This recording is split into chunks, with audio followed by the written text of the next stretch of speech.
Alright, plot number 2. This is a much smaller plot. It's inside the woods. This is one of my favorite plots, and this is Big and Beastie. And to be honest with you, it actually was planted in Big and Beastie by mistake. We just happened to grab the wrong bag, didn't pay any attention. We were in a hurry to get it done, and that's what got laid down. But it's doing, obviously, it's awesome. I mean, it's really thick, lush, coming up. So when this gets a couple hard frosts on it, this is going to be attracting them like crazy.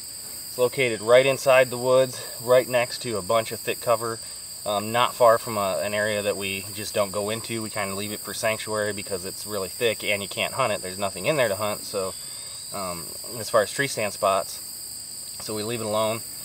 Last year we had a pretty good deer that was seen in this plot quite often. We just didn't happen to get him early season, but we did miss him about, I don't know, 75 yards from here, coming through this area. So we're hoping he's back, and this plot is going to be, you know, a key to hunting him. But again, late July planted, terrible conditions. I mean, it was dry, but we had that one rain, we got the seed in.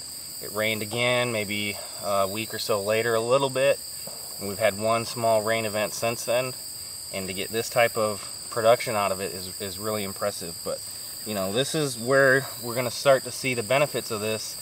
All the, you know, the temperatures at night are getting cooler, so you're getting more dew, and this is acting like a canopy to hold that moisture in against the sun and everything. And you know, even though we haven't had any rain, gosh, for probably 2 weeks at least, this soil is still fairly moist because this helped holding it in. So plot number 2 is looking good. So now we're going to go to the one that we got to do a little work with.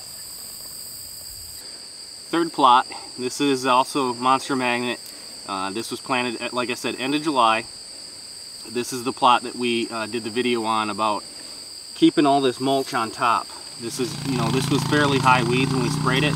We didn't really take them off. We just used a harrow drag to knock them over, chewed them up a little bit with the ground without turning the soil. We didn't want to turn it and expose a bunch of weeds, but we wanted this mulch on top because this field is very near some tiled agriculture field, and it's making a huge difference. The top of this soil is really dry.